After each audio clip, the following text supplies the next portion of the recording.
আসসালামু আলাইকুম রহমতুল্লাহি ওবরকাতু। এইচএসসি মনোবিজ্ঞান প্রথম পত্র টপ 100 এমসিকিউ ক্লাসে স্বাগত জানাচ্ছি।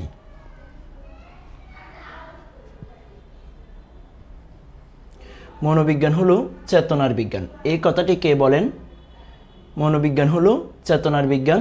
এই কথাটি বলেছিলেন উইলহেম ওন্ট। উইলহেম ওন্টকে মনোবিজ্ঞানের জনক বলা হয়।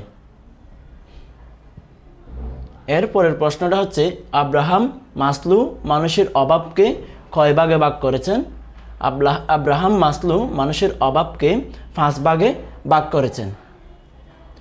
শারীরিক বা ব্যক্তিগত চাহিদা, নিরাপত্তাজনিত চাহিদা, আরেকটা হচ্ছে ভালোবাসা ও মর্যাদার চাহিদা, সামাজিক চাহিদা, আত্মশুদ্ধির চাহিদা।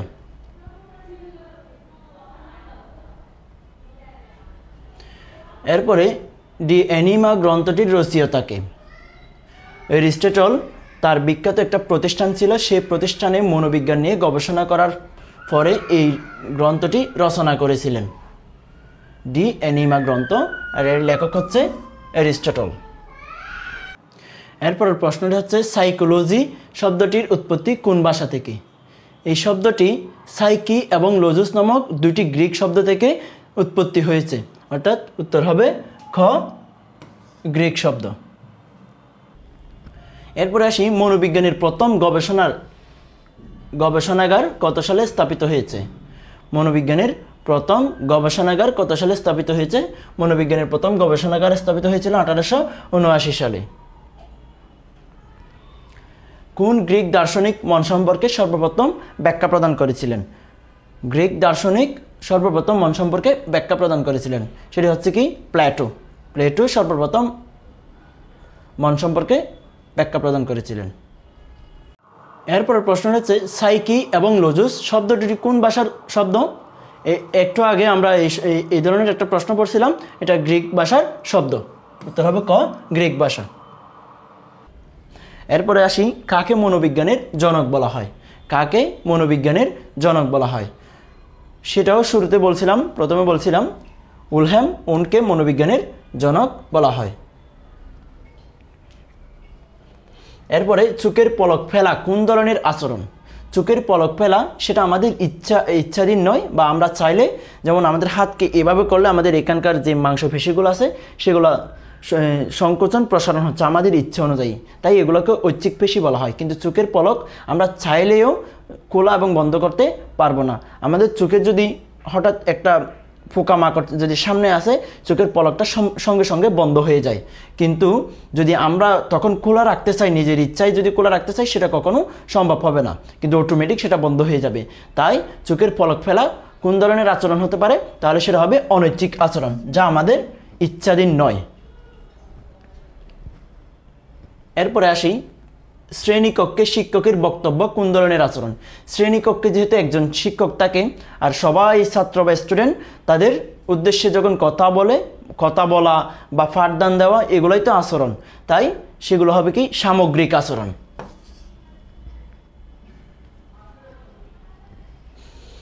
এরপরের প্রশ্নটা হচ্ছে, মনোবিজ্ঞান মূলত মানুষের কোন বিষয় নিয়ে আলোচনা করে?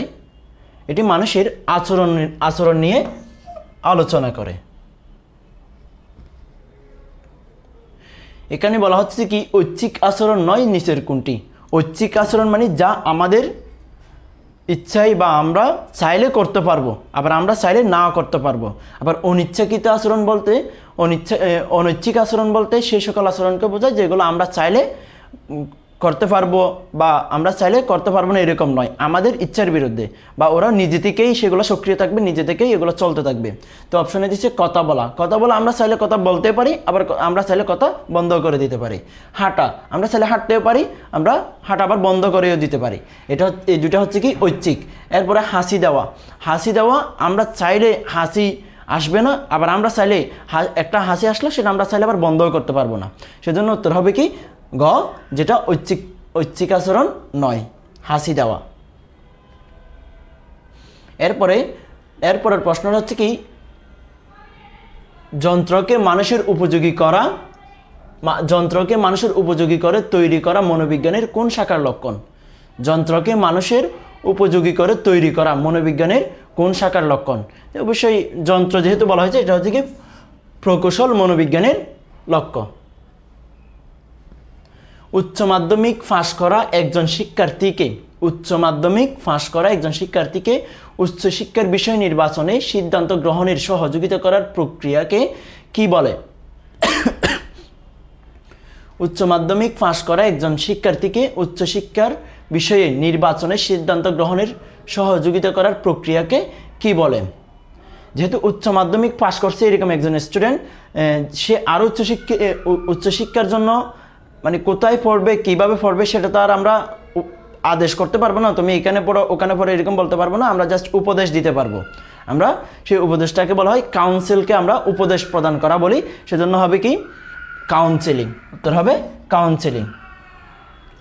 এরপরের প্রশ্নে আসি 15 নম্বর। কাউন্সিল শব্দের অর্থ কি? একটু আগে বলছিলাম কাউন্সিল শব্দের অর্থ কি? উপদেশ প্রদান।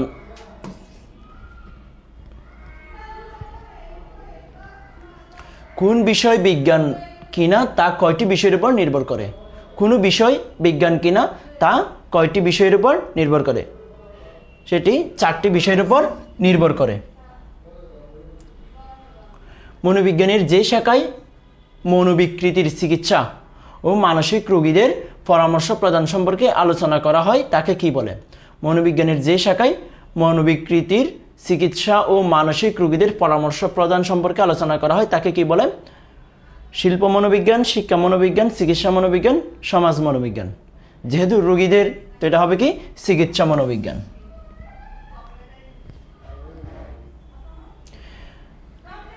এরপরের প্রশ্নে আসি। মনোবিজ্ঞানের সংজ্ঞা বিশ্লেষণ করলে কি ফুটে ওঠে? আচরণ, মানসিক প্রক্রিয়া, বিজ্ঞান। উত্তর হবে 1, 2 ও 3। মনোবিজ্ঞানের সংজ্ঞা বিশ্লেষণ করলে আচরণও ফুটে উঠবে, মানসিক প্রতিক্রিয়াও, আর সেই সাথে বিজ্ঞানও। মনোবিজ্ঞানের বিষয়বস্তু কি? মনোবিজ্ঞানের বিষয়বস্তু হলো কি আত্মা, মানসিক প্রক্রিয়া, আচরণ। যে একটু আগে আমরা বলছিলাম। উত্তর হবে খ, 2 ও 3। মানসিক প্রক্রিয়া, আচরণ। এরপর আসি মনোবিজ্ঞানের ভিত্তি গড়ে উঠেছে শরীরবিদ্যাকে কেন্দ্র করে আর একটা দর্শনকে কেন্দ্র করে। তাহলে উত্তর হবে 1 ও 3, দর্শনকে কেন্দ্র করে এবং শরীরবিদ্যাকে কেন্দ্র করে।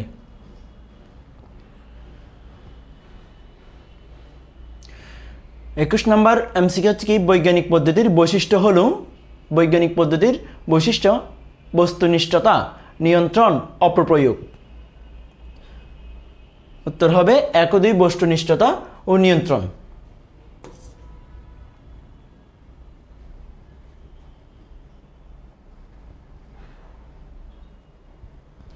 এরপরে মনোবিজ্ঞানের দৃষ্টিভঙ্গিসমূহ কি কি?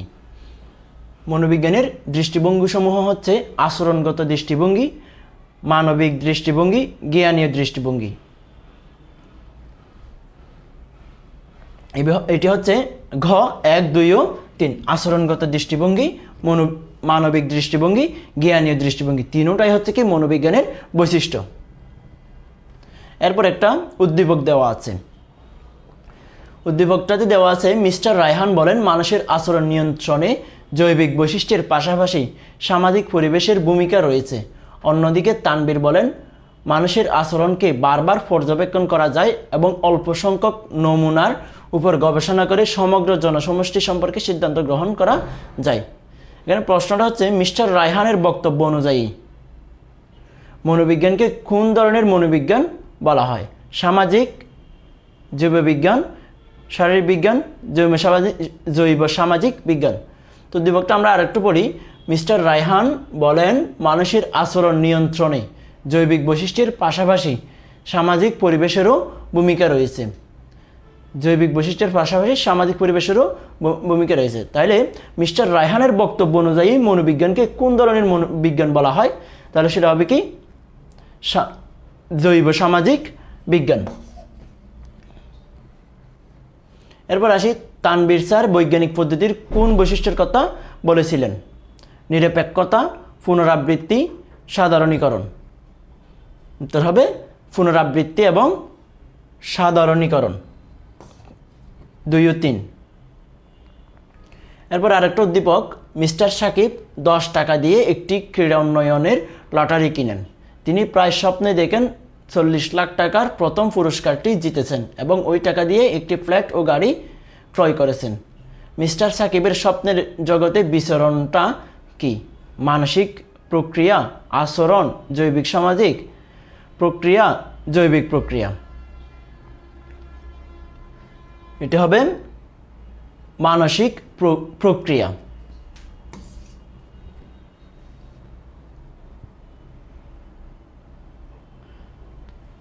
উল্লেখিত প্রক্রিয়ার উদাহরণ হলো স্মৃতি, বিশ্বাস, পছন্দ অপছন্দ। স্মৃতি, বিশ্বাস, পছন্দ অপছন্দ। নিচের কোনটি সঠিক? তিনটাই, স্মৃতিও, বিশ্বাসও, পছন্দ অপছন্দ। 1, 2 ও 3 তিনটাই সঠিক উত্তর। এরপরের প্রশ্নটা আসি, কোষের মধ্যে অবস্থিত ঘন গোলাকার সজীব পদার্থটিকে কি বলা হয়? কোষের মধ্যে আমরা প্রত্যেকটা জীব কোষ দ্বারা গঠিত, বহুকোষী জীব কোষ দ্বারা গঠিত। এই কোষের মধ্যে দুটো বস্তু থাকে, একটা হচ্ছে কি নির্জীব বস্তু, একটা হচ্ছে সজীব বস্তু। সজীব বস্তুটাকে তিনটা অংশে বিভক্ত, একটা হচ্ছে কি কোষ ঝিল্লি, সাইটোপ্লাজম, নিউক্লিয়াস। তাহলে এই নিউক্লিয়াসটা হচ্ছে কি গোলাকার টাইপের আর কেন্দ্রের মধ্যে অবস্থান করে, তো হবে খ নিউক্লিয়াস। এরপরে আসি, কেন্দ্রীয় স্নায়ুতন্ত্রের সবচেয়ে নিচের অংশ কি?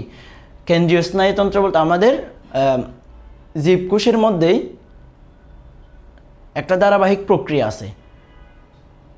প্রথমে কোষ, কয়েকটা কোষ মিলে যদি একটি কাজ সম্পাদন করে তখন সেটাকে বলা হয় টিস্যু। আবার কয়েকটা টিস্যু যখন একটি কাজ সম্পাদন করে তখন সেটাকে বলা হয় অঙ্গ। আবার কয়েকটা অঙ্গ মিলে যদি একটি কাজ সম্পাদন করে সেটাকে বলা হয় তন্ত্র।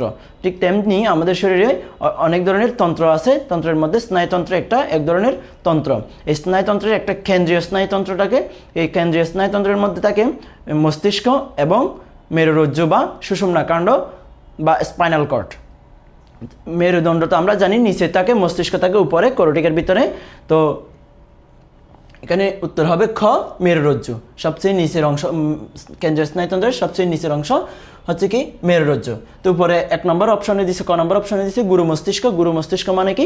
মস্তিষ্কের অগ্র মস্তিষ্ককে গুরু মস্তিষ্ক বলা হয়।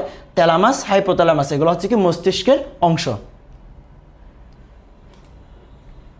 এরপরে কেন্দ্রীয় স্নায়ুতন্ত্রের কাজ অনুসারে স্নায়ুকোষ মূলত কত ধরনের? কাজ অনুসারে স্নায়ুকোষ মূলত কত ধরনের? কাজ অনুসারে স্নায়ুকোষ হচ্ছে 3 ধরনের।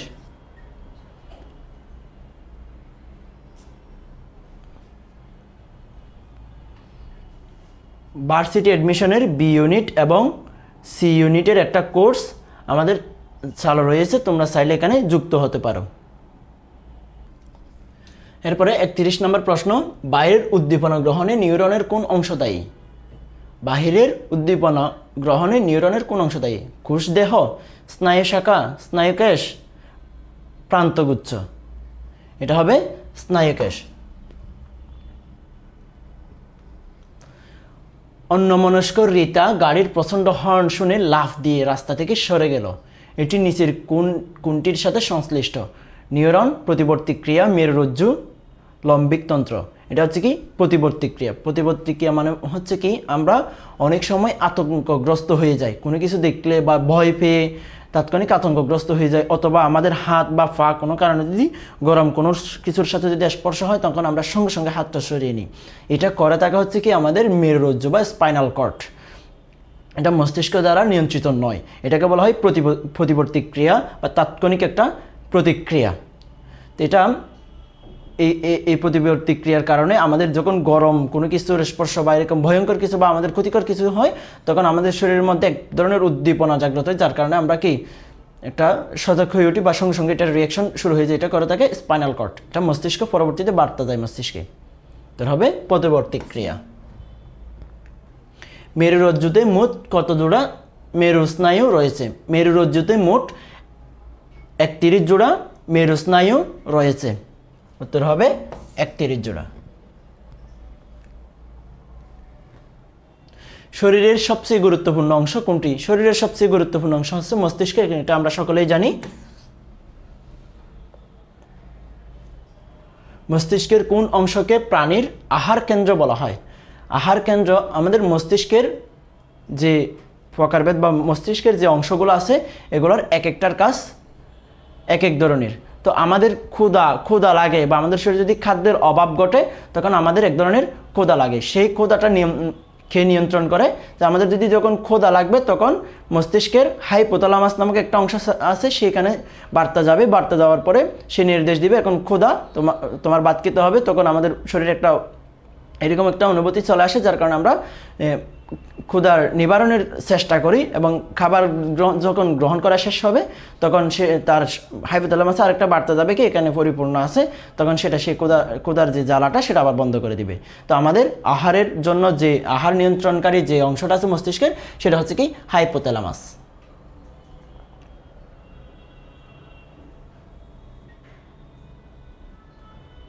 সরি, এখানে একটা ভুল হয়েছে, এটা হচ্ছে কি হাইপোথ্যালামাস। মনোবিজ্ঞানী ক্যানন কোন গ্রন্থিকে আপদকালীন গ্রন্থি বলেছেন? আপদকালীন গ্রন্থি, আপদকালীন মানে হচ্ছে যে কি আমরা যদি হঠাৎ কোনো বিপদে পড়ি তখন আমাদের হয় একটা পালিয়ে যাওয়ার মতন অবস্থা সৃষ্টি হয়, না হয় প্রতিক্রিয়া দেখানোর মতন একটা অবস্থার সৃষ্টি হয়। হয় আমরা চাই এটার মোকাবেলা করি আর না হয় সেখান থেকে পালিয়ে যাই। যখন আমাদের এই আপদটা আসে, যখন আমাদের সামনে কোনো বিপদ আসে তখন আমাদের শরীরে কিডনির উপরে এক জোড়া অ্যাড্রেনাল গ্রন্থি থাকে। সেই গ্রন্থি থেকে অ্যাড্রেনালিন বা এফিনেফ্রিন, অ্যাড্রেনালিন বা নরএফিনেফ্রিন নামক হরমোন রক্তের মধ্যে রিলিজ হয়, যে হরমোনটা আমাদের এই ধরনের অনুভূতি জাগাতে সাহায্য করে। আপদের সময় হয় পালিয়ে যাওয়ার অনুভূতি সাহায্য করে অনুভূতিতে, আর না হয় একটা রিয়েকশন বা প্রতিক্রিয়া দেখাতে সহায়তা করে। এটা হচ্ছে কি অ্যাড্রেনাল। প্রভুগ্রন্থি বলা হয় কোন গ্রন্থিকে? প্রভুগ্রন্থি বলা হয় পিটুইটারি গ্রন্থিকে। এটি মস্তিষ্কের মধ্যে হাইপোথ্যালামাসের নিচে অবস্থিত। পিটুইটারি গ্রন্থি এটা ছোট হলেও প্রায় সব ধরনের গ্রন্থি নিয়ন্ত্রণ করে, আর এটা প্রায় আমাদের শরীরের প্রায় সব কিছু নিয়ন্ত্রণ করে, যার কারণে এটাকে প্রভুগ্রন্থি বা মাস্টার গ্ল্যান্ড বলা হয়। প্রতিবর্তী ক্রিয়া হচ্ছে, প্রতিবর্তী ক্রিয়া কি? এটা কি সহজাত ঘটনা? প্রতিবর্তী ক্রিয়া হলে অনৈচ্ছিক আচরণ। প্রতিবর্তী ক্রিয়া শিক্ষালব্ধ। শিক্ষালব্ধ মানে হচ্ছে কি আমরা যেগুলো আরেকজনের কাছ থেকে শিখি বা এরকম কিছু। যেহেতু প্রতিবর্তী ক্রিয়াটা কি তাৎক্ষণিক এবং অনিচ্ছাকৃতভাবে হয়ে যায়, বা কোনো ক্ষতিকর বা কোনো কিছু স্পর্শ হলে তখন আমাদের সঙ্গে সঙ্গে এই প্রতিক্রিয়াটা দেখা দেয়, যেটা অনৈচ্ছিক। কিন্তু শিক্ষালব্ধ এটা আরেকজনের কাছ থেকে শিখতে হয় না।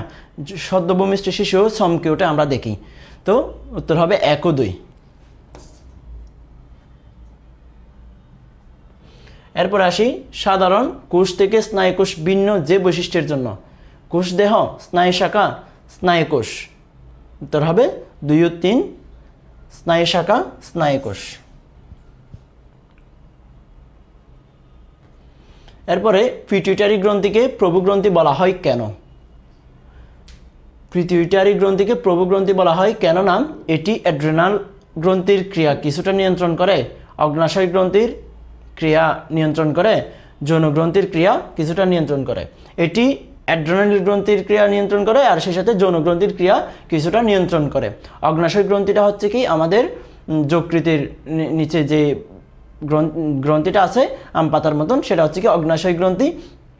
সেই গ্রন্থি থেকে আমাদের গ্লুকাগন এবং ইনসুলিন এই ধরনের হরমোন রিলিজ হয়। এই ইনসুলিনের অভাবে আমাদের ইনসুলিন হরমোন যদি রিলিজ বন্ধ হয়ে যায়, বের হওয়া যদি বন্ধ হয়ে যায়, তাহলে আমাদের ডায়াবেটিস রোগ হয়েছে বলে ধরে নেওয়া হয়।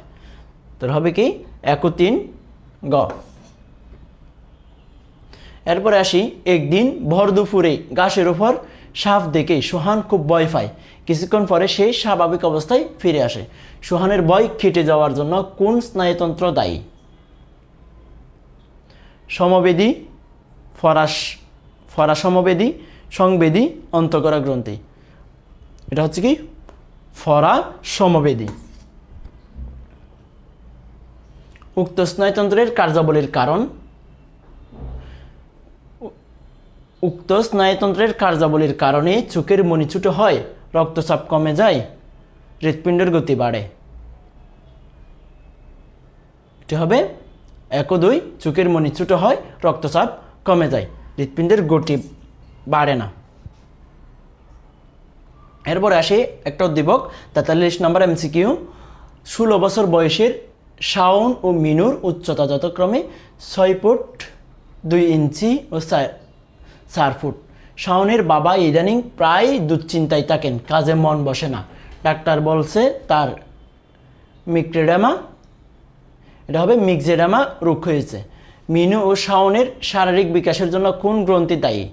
মিনু ও শাওনের শারীরিক বিকাশের জন্য পিটুইটারি গ্রন্থি দায়ী। এরপরে শাওনের বাবার যে রোগ হয়েছে তার বৈশিষ্ট্য হলো শরীরের তাপ উৎপাদন ক্ষমতা কমে যাওয়া, ত্বক শুষ্ক হয়ে যায়, গলার স্বর কর্কশ হয়ে যায়। উত্তর হবে কি 2 ও 3। ত্বক শুষ্ক হয়ে যায়, গলার স্বর কর্কশ হয়ে যায়। এরপরে 45 নম্বর MCQ।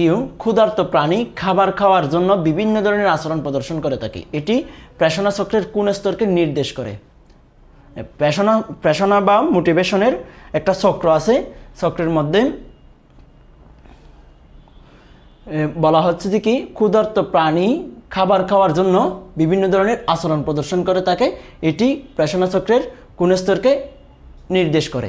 এই প্রেষণা চক্রের প্রথম যে ধাপটি, সেই ধাপটি হচ্ছে কি অভাববোধ, এরপরে হচ্ছে কি ধারণা, এরপরে হচ্ছে ধারণার পরে কারণাচরণ, এরপরে লক্ষ্য পূরণ। ধারণা, কারণাচরণ, লক্ষ্য পূরণ। এই চক্রটা খুব ধারাবাহিকভাবে হয়। প্রথমে অভাববোধ, যদি আমাদের শরীরে কোনো কিছুর একটা ঘাটতি থাকে, কোনো কিছুর যদি একটা ঘাটতি হয়, তখন আমাদের একটা যে অভাবটা আছে সেটা আমাদের মধ্যে একটা বোধ হয়, অভাববোধ।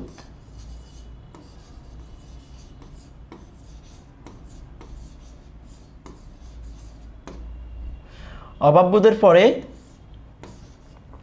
একটা আমাদের সেই অভাববোধটা কাটানোর জন্য বা দূর করার জন্য আমাদের শরীরের মধ্যে এক ধরনের উদ্দীপনা বা এক ধরনের অস্থিরতা কাজ করে। মানে এটি কীভাবে আমরা এটার থেকে পরিত্রাণ পেতে পারি, অভাববোধটা কীভাবে আমরা লাঘব করতে পারি, তার জন্য একটা আমাদের অস্থিরতা কাজ করে, যাকে বলা হয় তাড়না।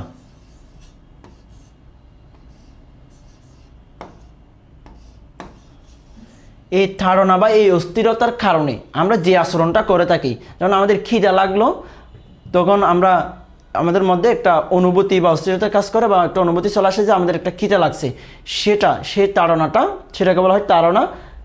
সেই তাড়নাটাকে পূরণের জন্য আমরা যে খাবারের প্লেট বা খাবার গ্রহণ করতে যাই, সেটাই হচ্ছে কি কারণ আচরণ।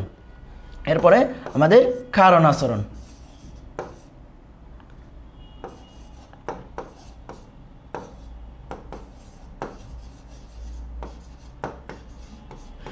কারণ আচরণ মানে এই ধারণাটা দূর করার জন্য আমরা যে আচরণটা করে থাকি সেগুলো হচ্ছে কি কারণ আচরণ। এরপরে লক্ষ্য পূরণ, উদ্দেশ্য সাধন বা লক্ষ্য পূরণ।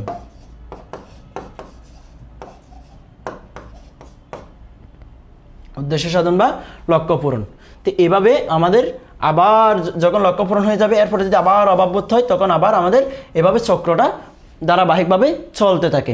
তো এখানে যেহেতু ক্ষুধার্ত প্রাণী খাবার খাওয়ার জন্য বিভিন্ন ধরনের আচরণ প্রদর্শন করে, অর্থাৎ আচরণটা প্রদর্শিত হয়ে গেছে, ভিতরের মধ্যে স্থিরতা, এরপর আচরণ প্রদর্শিত হয়েছে, তাহলে কি আমাদের হবে কি কারণ, উত্তর হবে কারণ আচরণ। এরপর প্রশ্নে আসি, প্রেষণা যত বেশি কর্মচাঞ্চল্য তত বেশি, এটি প্রেষিত আচরণের কোন বৈশিষ্ট্য? এটা হচ্ছে কি প্রেষিত আচরণের স্থিতিশীলতা। এর প্রশ্ন হচ্ছে কি প্রেষণা চক্রের দ্বিতীয় ধাপ কোনটি? যে বলছিলাম প্রেষণা চক্রের দ্বিতীয় ধাপ হচ্ছে তাড়না, তার হবে গ তাড়না। এরপরে কৃতি প্রেষণা কোন ধরনের প্রেষণা? কৃতি, আমরা কোনো কিছু যদি কৃতি অর্জন করতে চাই, খ্যাতি অর্জন করতে চাই, সেগুলো তো সামাজিকভাবে সবার মাঝে সেই খুশির খবরটা বর্ণন হয়ে যায় এবং সবার থেকেই আমরা সেই কৃতিটা অর্জন করতে পারি, সেজন্য এটা হবে কি সামাজিক প্রেষণা। এরপরে মোনালিসা কলেজে শ্রেষ্ঠ ক্রীড়াবিদ হিসেবে মনোনীত হওয়া কোন প্রেষণার অন্তর্ভুক্ত? যেহেতু ক্ষমতার লিপ্সা, স্বীকৃতির চাহিদা, যেহেতু সে নির্বাচিত হয়েছে এবং তাকে স্বীকৃতি দিয়েছে সেজন্য সেটা হবে কি স্বীকৃতির চাহিদা।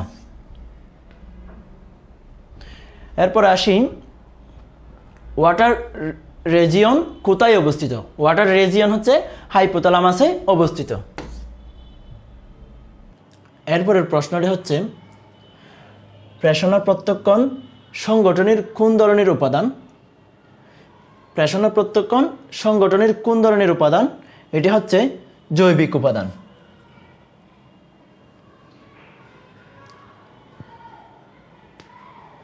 এরপরে কোনটি জন্মগত নয়? কোনটি জন্মগত নয়? জন্মগতের মধ্যে মাতৃত্ব, যৌন প্রেষণা, নিদ্রা, যুতচারিতা। যুতচারিতা হচ্ছে প্রাণী এবং মানুষের মধ্যে দলবদ্ধভাবে বসবাস করার যে প্রক্রিয়া সেটাকে যুতচারিতা বলা হয়। তো এটা আমাদের জন্মগত নয়, সেজন্য উত্তর হবে ঘ যুতচারিতা। 53 নম্বর, মানুষ ও প্রাণীদের দলবদ্ধ হয়ে থাকার ইচ্ছাকে কি বলে? মানুষ ও প্রাণীদের দলবদ্ধ হয়ে থাকার ইচ্ছাকে কি বলে?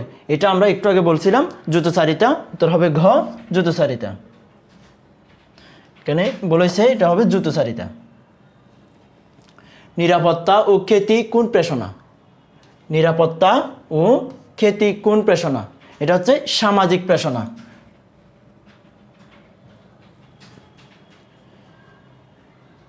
শিক্ষণের মাধ্যমে অর্জিত প্রেষণা কোনটি? শিক্ষণের মাধ্যমে অর্জিত প্রেষণা কোনটি? মাতৃত্ব, স্বীকৃতি, ক্ষুধা, তৃষ্ণা। এখানে কোনটা হবে?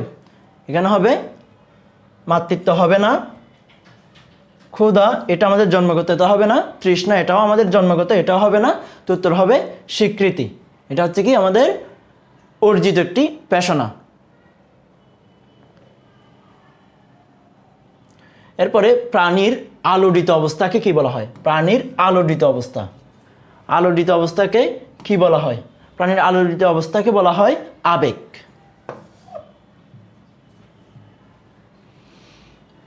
এরপরের প্রশ্ন আছে আবেগ দেহের কোন ধরনের অবস্থা? আবেগ দেহের কোন ধরনের অবস্থা? স্থিতিশীল অবস্থা, আলোড়িত অবস্থা, পরিবর্তন, কম্পন। আবেগ হচ্ছে দেহের পরিবর্তন অবস্থা।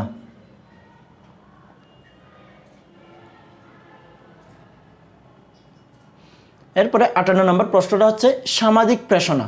সামাজিক প্রেষণা মাতৃত্ব, খ্যাতি, যুতচারিতা।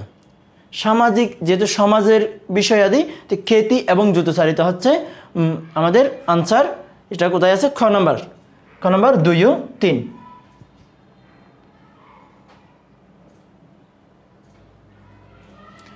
এরপরে প্রেষিত আচরণ। প্রেষিত আচরণ এটা কি নির্বাচনমূলক, ভারসাম্য সংস্থাপক এবং লক্ষ্যহীন? এটির উত্তর হবে নির্বাচনমূলক এবং ভারসাম্য সংস্থাপক। উত্তর ক 1 ও 2।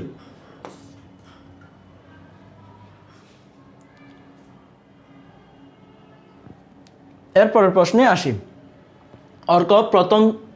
অর্ক শ্রেণীতে প্রথম হতে চায়, অন্যদিকে তার বন্ধু রকি ক্ষুধা একেবারেই সহ্য করতে পারে না। অর্কের মধ্যে কোন প্রেষণা ক্রিয়াশীল? সেটা হচ্ছে কি খ্যাতি। যেহেতু সে ক্লাসে প্রথম হতে চায়, তো ওর মধ্যে খ্যাতি প্রেষণাটাই ক্রিয়াশীল। এরপরে রকির প্রেষণার বৈশিষ্ট্য, এটি জীবন ধারণের জন্য অপরিহার্য। রকির যে প্রেষণাটা সেটা হচ্ছে কি ক্ষুধা প্রেষণা, এটি জীবন ধারণের জন্য অপরিহার্য। এটা জন্মগত, সংখ্যা সীমিত। উত্তর হবে 1 ও 2 খ।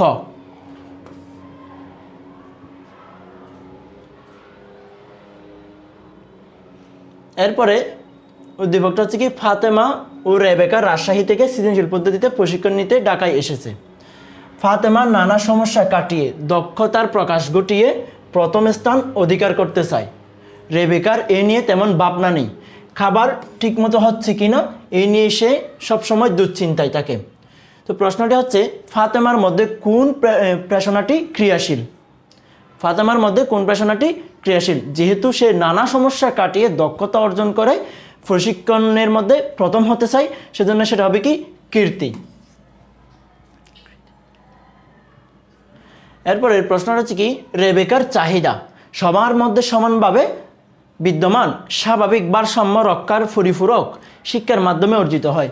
রেবেকার যে চাহিদাটা সেটা হচ্ছে কি ক্ষুধা, এটা শিক্ষার মাধ্যমে অর্জন করতে হয় না, এটা আমরা জন্মগতভাবে এমনি এমনি এটা আমাদের মধ্যে অর্জিত হয়ে যায়। তো উত্তর হবে 1 ও 2, খ নাম্বার।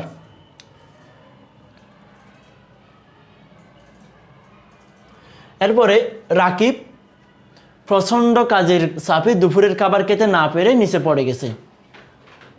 কাজের চাপে রাকিব প্রচণ্ড কাজের চাপে দুপুরের খাবার খেতে না পেরে নিচে পড়ে গেছে। তার বন্ধু সাকিবের রোদে হেঁটে গলা শুকিয়ে কাঠ। প্রশ্নটা হচ্ছে রাকিবের আচরণে কোনটি প্রকাশ পেয়েছে? রাকিবের আচরণে কোনটি প্রকাশ পেয়েছে? এটা একদম সহজ, একদম সহজই প্রশ্ন দেখলেই বোঝা যায় ক্ষুধা, যেহেতু সে ক্ষুধায় পড়ে গেছে। এরপরে প্রশ্নটা হচ্ছে সাকিবের ক্ষেত্রে লক্ষণীয়, যেহেতু সে তৃষ্ণায় কাতর হয়ে গেছে সেজন্য তার লালা নিঃসরণ কমে যায়। তৃষ্ণা লাগলে আমাদের লালাক্ষরণ কমে যায়। যকৃত শর্করার প্রভাব, হাইপোথ্যালামাসের প্রতিক্রিয়া। হাইপোথ্যালামাস যেহেতু আমাদের ক্ষুধা বা খাদ্যের যে অংশটা ওইটা যেহেতু নিয়ন্ত্রণ করে সেজন্য হাইপোথ্যালামাসের প্রতিক্রিয়া। এখানে যকৃত এবং শর্করার কোনো প্রভাব লক্ষণীয় নয়। তো উত্তর হবে 1 ও 3, ঘ নাম্বার 1 ও 3। এরপরের প্রশ্নে করিম রাস্তায় দুর্ঘটনা দেখে অতি উত্তেজিত হয়ে হৃৎপিণ্ডের ক্রিয়া বন্ধ হয়ে মৃত্যুবরণ করেন। হৃৎপিণ্ডের ক্রিয়া বন্ধ হয়ে মৃত্যুবরণ করেন। এখানে হৃৎপিণ্ডের ক্রিয়া বন্ধ হয়ে যাওয়া কোন ধরনের আচরণ? যেহেতু হৃৎপিণ্ড আমাদের ইচ্ছাই চলে না, সেই জাইগোট গঠনের 60 সপ্তাহ পর থেকে হৃৎপিণ্ড হৃদস্পন্দন শুরু করেছে, এখনও এটা বন্ধ হয় নাই এবং মৃত্যু পর্যন্ত এটা চলতেই থাকবে হৃদস্পন্দনটা। তো এটা কিন্তু আমাদের ইচ্ছাই চলে না। একটা বাল্যক যদি আসে, বাল্যক তো মৃত মানুষের গোস্ত খায় না, সেজন্য যদি একটা বাল্যক আসে আমরা যদি বলি এই হৃৎপিণ্ড কিছুক্ষণের জন্য তুমি স্থির থাকো, বন্ধ থাকো, বাল্যক চলে গেলে আবার সচল হয়, কিন্তু কখনো হৃৎপিণ্ড শুনবে না, বরং বাল্যকটা দেখে তার হৃদস্পন্দন আরও বৃদ্ধি পেয়ে যাবে। অর্থাৎ হৃৎপিণ্ডটা আমাদের ইচ্ছাই নয়, অনিচ্ছাই বা ও নিজের ইচ্ছাই সে হৃদস্পন্দন করতে থাকে, তাই এটা হচ্ছে কি অনৈচ্ছিক।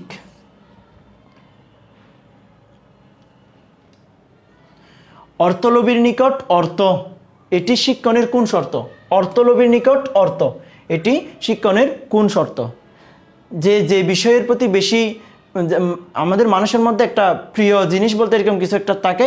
অনেকে আছে অর্থলোভী, অনেকে খাদ্যলোভী, যারা খাদক, ওরা খাবার খেতে বেশি স্বাচ্ছন্দ্য বোধ করে, বেশি পছন্দ করে। আবার যারা অর্থলোভী তারা অর্থ ফেলে সব কিছু করতে পারে।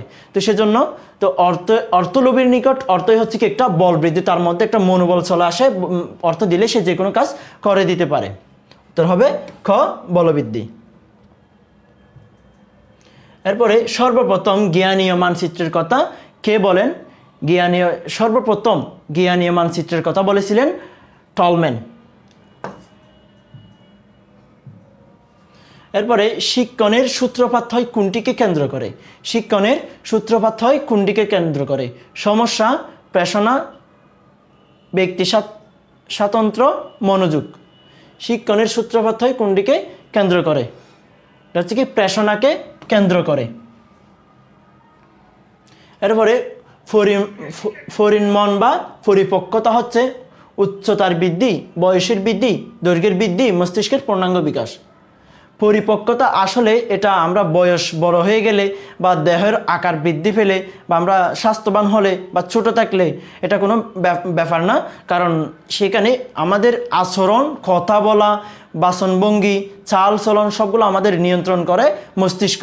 তা আমাদের মস্তিষ্ক যদি পরিপূর্ণ বিকাশ হয়ে যায় তাহলে আমরা উত্তম আচরণ করে থাকি। আর এমন সময় দেখা যায় যে কি অনেক বড় হয়ে গেছে, অনেক লম্বা, কিন্তু তার স্বভাব বা আচরণটা ছোট মানুষের মতন। আবার এমনও হয় যে কি এমন কাউকে দেখা যায় যারা ছোট হলেও তাদের চাল চলন, আচার ব্যবহার একদম বড় মানুষের মতন। এখানে বয়স, উচ্চতার বৃদ্ধি, দৈর্ঘ্য বৃদ্ধি এগুলো কোনো ম্যাটার করে না। বিষয়টা হচ্ছে মস্তিষ্কের পূর্ণ বিকাশটাই এখানের মূল পরিপক্কতার মূল বিষয়। এরপরে কিসের অভাবে শিক্ষণের বিঘ্ন ঘটে? মনোযোগের অভাবে। আমরা যদি মনোযোগী না থাকি কোনো একটা পড়ার ক্ষেত্রে, কোনো একটা শিক্ষার ক্ষেত্রে যদি মনোযোগটা না দিই তাহলে আমাদের সেটা বিঘ্ন ঘটবে। উত্তর হবে ক, মনোযোগ।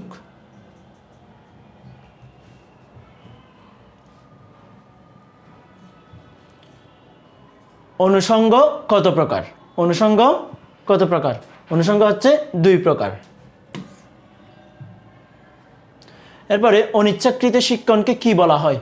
অনিচ্ছাকৃত শিক্ষণকে এমন কিছু জিনিস আমরা মানে নিজের ইচ্ছাই শিখি না, বা আমরা কোনো এমন একটা ঘটনা বা এমন একটা প্রেক্ষাপট দেখতেছি যেটা দেখার পর আমার মানে মনের মধ্যে একটা ইচ্ছা নাই যে মানে ওটা আমি শিখবো বা নিজের মধ্যে আয়ত্ত নিয়ে আসবো, তারপরেও ওই জিনিসটা দেখার পরে যখন আমরা বাসায় যাই, যখন আমরা বাসায় যাই বা ওই স্থানটা ত্যাগ করি, মনে হয় যে যেন ওটা আমাদের আয়ত্ত চলে আসছে বা ওটা আমরা পারবো। তো নিজের ইচ্ছা ছিল না, তারপরে ওটা যখন আমাদের আয়ত্ত চলে আসে সেটাকে বলা হয় অনিচ্ছাকৃত শিক্ষণ। তো সেটা হয় অন্তর্দৃষ্টিমূলক শিক্ষণ। এরপরে ফল লাভের সূত্রটি কে প্রণয়ন করেন? ফল লাভের সূত্রটি থর্নডাইক। এরপরে যেসব আচরণ প্রাণীর প্রয়োজন সাধন করে তাকে কোন শিক্ষণ বলা হয়? যেসব আচরণ প্রাণীর প্রয়োজন সাধন করে তাকে কোন শিক্ষণ বলা হয়? সামাজিকরণ, জ্ঞানগত, সহায়ক, সুপ্ত শিক্ষণ। যে সকল আচরণ প্রাণীর প্রয়োজন সাধন করে, প্রাণীর প্রয়োজন সাধন করে, যেমন আমরা যখন খিদা পাই বা আমাদের যখন খাবারের অভাব হয় বা খেতে হবে এরকম হয়, তো আমাদের একটা খিদা লাগে বা ভিতরে একটা আচরণ থাকে, যে আচরণটা আমাদের শরীরে যখন শুরু হয় তখন আমরা খাবার খেতে যাই, তার আগে আমরা যাই না। তো এমন কিছু আচরণ যেটা আমাদের খাবার খেতে বা খাদ্যটা গ্রহণ করতে একটা সহায়ক হিসেবে কাজ করে, তো সেজন্য আমরা এখানে উত্তর হিসেবে সহায়ককেই বেছে নিব, এটাই সঠিক উত্তর। এরপরে বলবর্ধকের কয়টি দিক আছে? বলবর্ধকের 2টি দিক আছে। এরপরে রাকাব বাংলা শেখার পরই বিরতি না দিয়ে ইংরেজি বিষয় শিখল, ফলে বাংলার কিছু অংশ সে ভুলে গেছে। এই মতবাদের নাম কি? অর্থাৎ সে একটা শেষ করার পরে সঙ্গে সঙ্গে আরেকটা শুরু করে দিয়েছে, যার কারণে প্রথমটার কিছুটা ভুলে গেছে। এটা হচ্ছে অনুশিক্ষণ প্রতিবন্ধকতা। অনুশিক্ষণ প্রতিবন্ধকতা। এরপরের প্রশ্ন হচ্ছে সার্ভেয়িক কিউ3আর কি? এটা হচ্ছে স্মৃতি উন্নত করার একটি কৌশল। অতীত অভিজ্ঞতার যথাসম্ভব অবিকল পুনরুৎপাদন করার ক্ষমতাকে কি বলা হয়? এটি হচ্ছে স্মৃতি। অতীতের কোনো ঘটনা বা কোনো কিছু যদি আমরা নির্দিষ্ট সময় পর বা কিছুদিন পরে যদি অবিকল পুনরুৎপাদন করতে পারি, তখন সেটাকে স্মৃতি বলা হয়। সংবেদী স্মৃতির সময়কাল কত? সংবেদী স্মৃতি হচ্ছে 3 ধরনের। একটা হচ্ছে সংবেদী স্মৃতি, স্বল্পস্থায়ী স্মৃতি, আর একটা হচ্ছে দীর্ঘমেয়াদী স্মৃতি। সংবেদী স্মৃতির সময়কাল হচ্ছে কি 1 সেকেন্ডের কম। ওটা আমরা দেখার পরে 1 সেকেন্ডের কম সময়ে আমরা ভুলে যাই বা হারিয়ে ফেলি। এরপরে স্মৃতিকে কয়টি শ্রেণীতে ভাগ করা যায়? স্মৃতিকে 3টি শ্রেণীতে ভাগ করা যায়। এরপরে স্বল্পস্থায়ী স্মৃতি থেকে তথ্য হারিয়ে যায় কখন? এটা হবে 18 সেকেন্ডের পরে।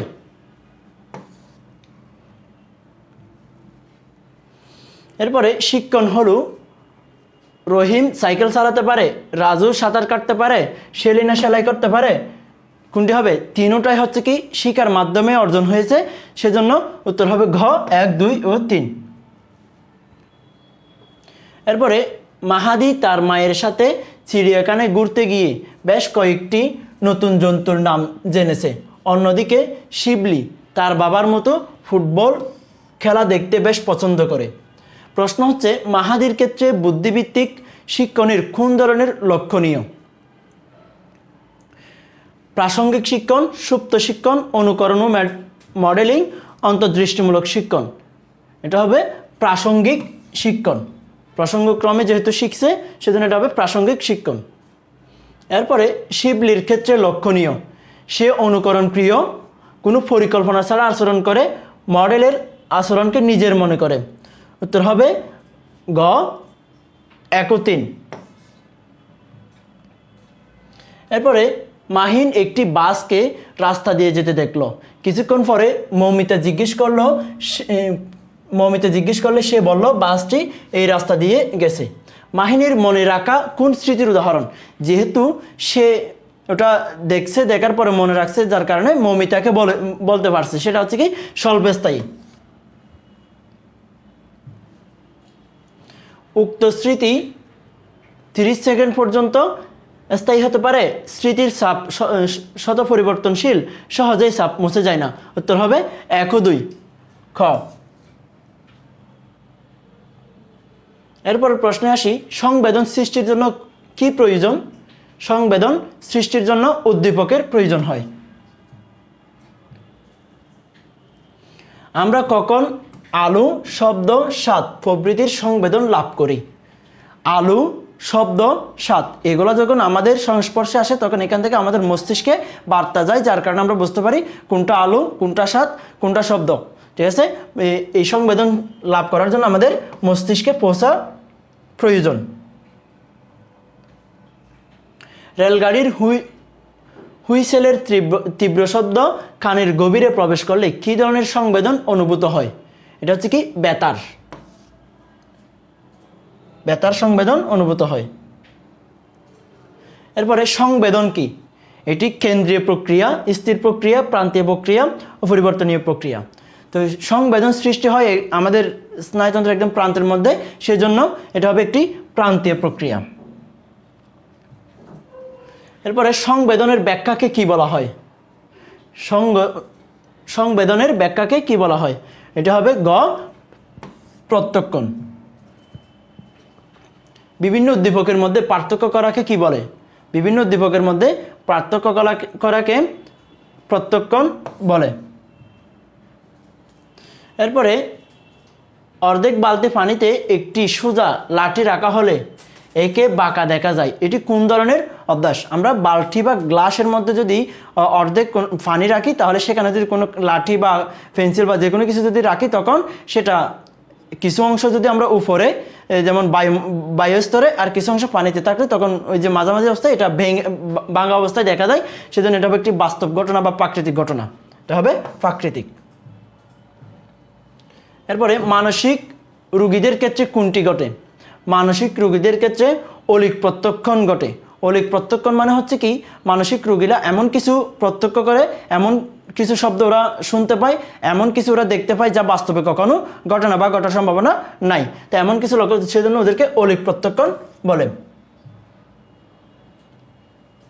নির্দিষ্ট উদ্দীপকের প্রতি চেতনাকে কেন্দ্রীভূত করাকে কি বলে? নির্দিষ্ট উদ্দীপকের প্রতি চেতনাকে কেন্দ্রীভূত করাকে মনোযোগ বলা হয়। এরপরে সাফারি পার্কে পিকনিকে গিয়ে হাসান অনেকগুলো বানরের সাথে একটি গরিলাকে দেখতে পেল। সে গরিলার ছবি তুলল।